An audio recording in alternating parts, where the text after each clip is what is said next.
Dear students, our today's topic is methods of corrosion control. See, if you know the mechanism of corrosion, we can easily control the corrosion process.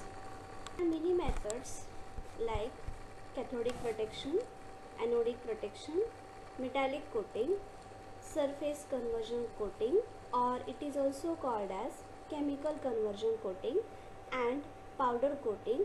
So these are the few methods by which we can control the corrosion process. So our today's topic is we will discuss about the first two methods, that is cathodic protection and anodic protection method.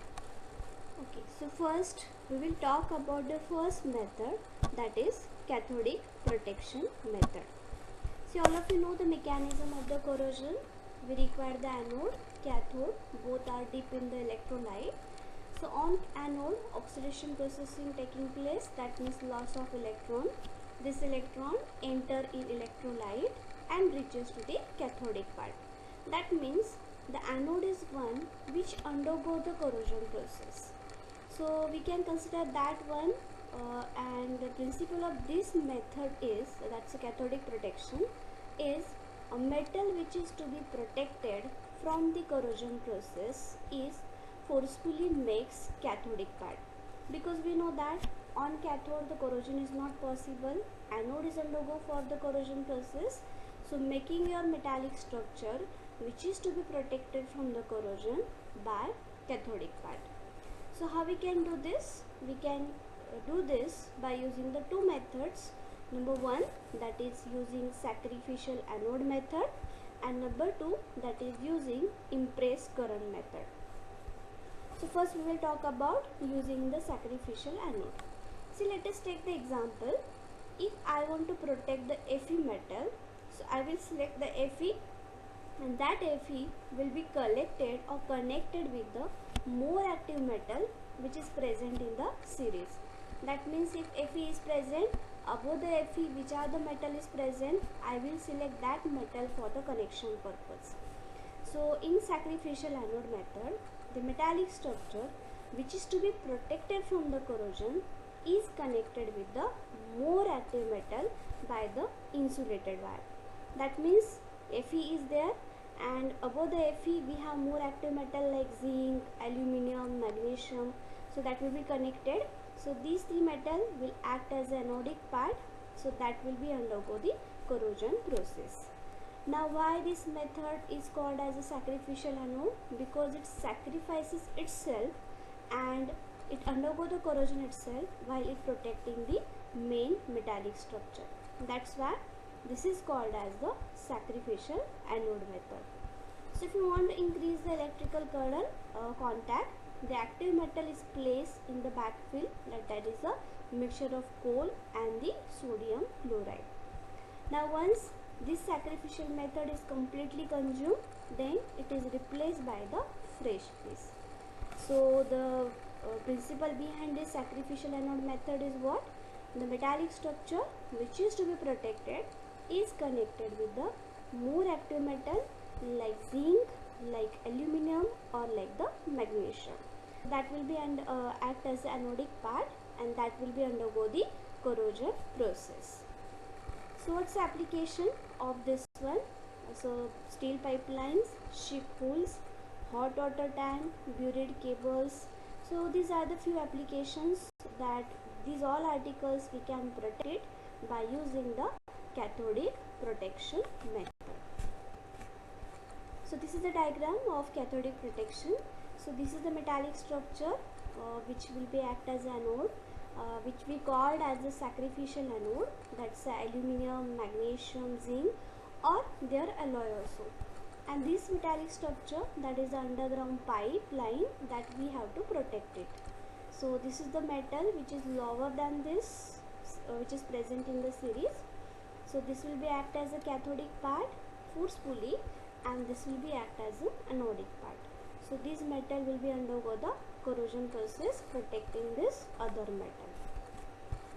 Now the second method is using impressed current method. So using impressed current method, we should know one term, that's a corrosion current. What is meant by the corrosion current? corrosion current means it is the flow of electron from anodic part to the cathodic part.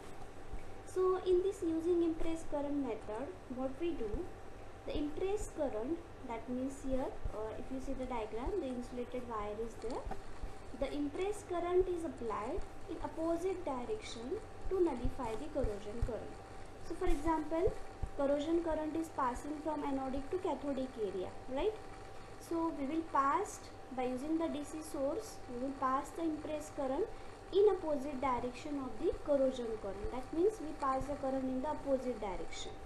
So what happens when we pass the current in the opposite direction? It nullified, and this will be converting the corroding metal from anode to the cathode. That means now your anode is behave like a cathode and your cathode is behave like an anode. So the impressed current, it is derived from the DC source. It given to the soluble anodes like graphite, stainless steel, and the anode which is kept in the backfield to increase the electrical contact with the surrounding soils. So here in the impressed current method, main things is what? We use the impressed current using the DC source to pass in the opposite direction of the corrosion current to nullify it, and so that it convert the corroding metal from anodic to the cathodic area. What's the application of this? Open water box cooler get protected by using the impressed current.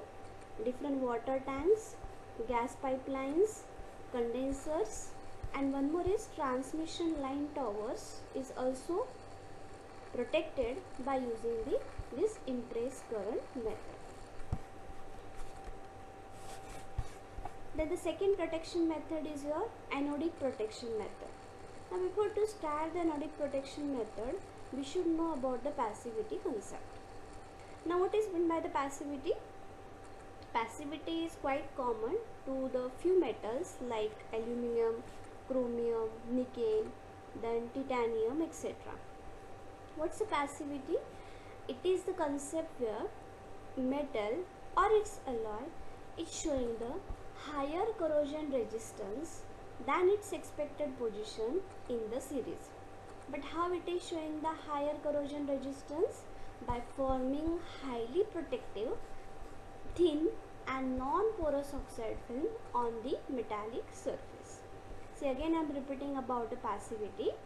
Passivity is a concept where metal or your alloy is showing the higher corrosion resistance than its expected position in the series by the forming highly protective and non-porous oxide film on the metallic surface. Now let us see what is this method. See, this method is exactly opposite what we discuss in the using impressed current method. See, what we do in the impressed current method, using the DC source, we pass the current in opposite direction of the corrosion current. So whatever your anode, it behave as a cathode, cathode is behave as a anode. In this anodic protection method, the part of metal which is to be protected, it makes more and more anodic by passing the current in the same direction of the corrosion current. Okay, so this will be the completely opposite process. In impressed current, we pass the current in opposite direction, while in anodic protection method, we pass the external current in the same direction of the corrosion current. So what happens? This becomes more and more anodic.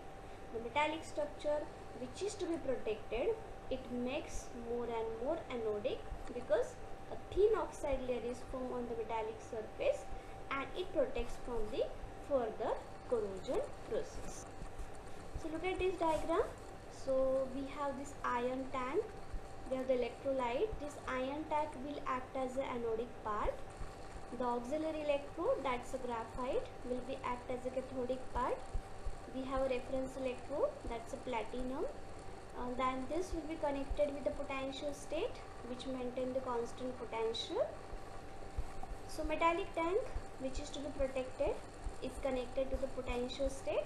Potential state is maintain a constant potential and it is connected with the auxiliary electrode, a reference electrode.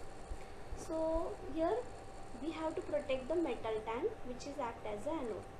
So the potential state is adjusted for particular current, okay, and potential, so that what happen, this anodic tank get oxidized and get passivated, means your corrosion process has started. So once it oxidized and passivated, there is a formation of corrosion resistance oxide layer on the metallic surface, which protects the metal from further corrosion process. Now in this case we are passing the current in the same direction of the corrosion current, that's why it is forming the corrosion resistance oxide layer, which is highly protective and non-porous in nature. So only a small current is sufficient to maintain the passivity of metal. It prevents from the corrosion process. Now let us see the applications of this anodic protection method. Chemical reactor, industrial water coolers, industrial metal condensers. So these are the few articles which can protect it by using the anodic protection method. But it is having some limitations also. This method is applicable to only those metal which is showing the active passive behavior. It is having higher installation cost and starting current is a high. So this is about the anodic protection method. Now we will compare between cathodic protection method and anodic protection method. Cathodic protection, it is applicable to all the metals, while anodic protection is applicable to only those metal which shows the active passive behavior. This is the first different point. Second point is, in cathodic protection, the metal which is to be protected is forcefully behave as a cathode, while in anodic protection method, a metal which is to be protected is makes more and more anodic in nature. In cathodic protection, there is no source of power is required, while in anodic protection, it requires a source of power. And the last point is, in cathodic protection, installation cost is low, while in anodic protection method, installation cost is high.